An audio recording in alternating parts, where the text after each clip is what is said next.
반짝이는 눈빛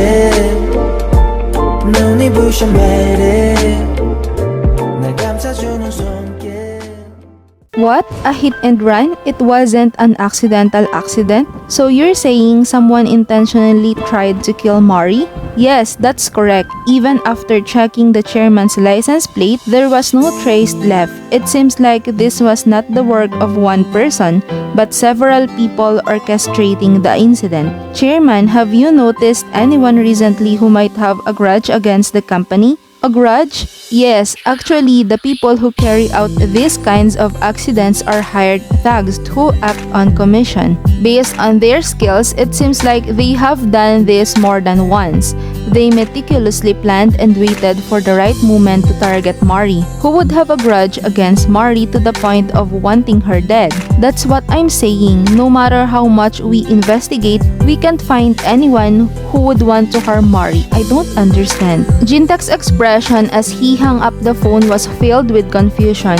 As someone who had dedicated his life to the company, Jintek couldn't comprehend who would hold a grudge and attempt such a thing. Moreover, it was Mari who was targeted, not himself. It was even more puzzling. Thinking back, Mari had never done anything wrong to anyone.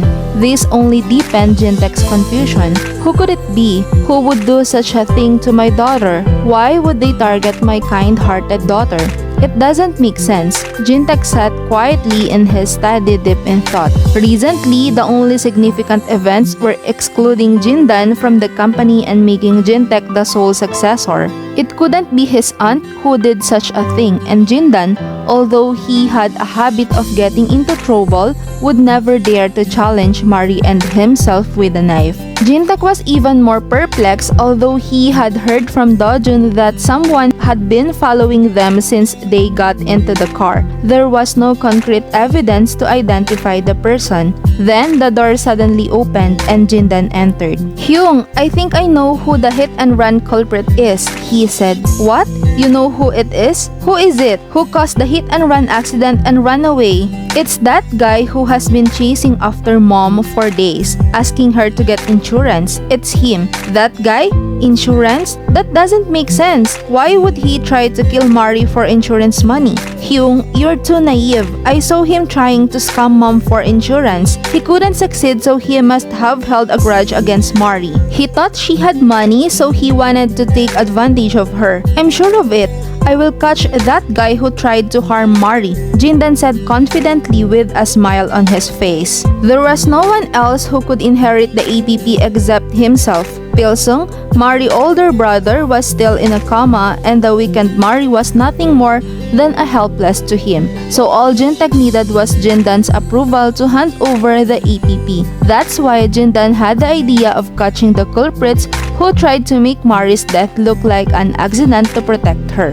He wanted to appeal to Mari as someone who would protect her just like Pil Sung did. As a result, Jindan revealed the existence of Jinsanggu to Jintek. Jindan didn't know that Jinsanggu was his own biological father. He was just an insurance planner who didn't show any affection. If that person had been wandering around their house and even came to the APP, it was definitely suspicious. "Jindan, what was that person's name?" "I heard it was Jinsanggu." "Jinsanggu?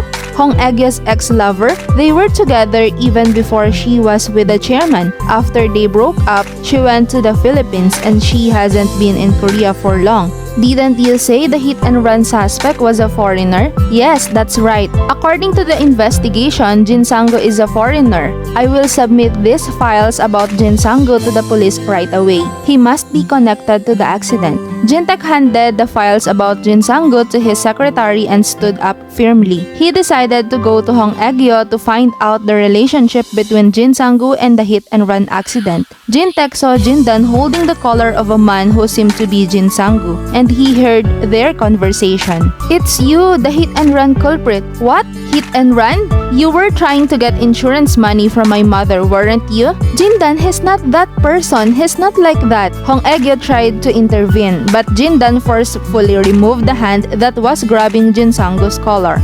However, Jintek didn't even flinch. He didn't react to Jindan's words. Instead, he closed his eyes tightly. So, it was you, Hong Egyo. You pretended to be someone from another family and infiltrated our family. Because of that, Mari almost died. That's all for today, guys. Thank you all for watching. 'Cause you are beautiful.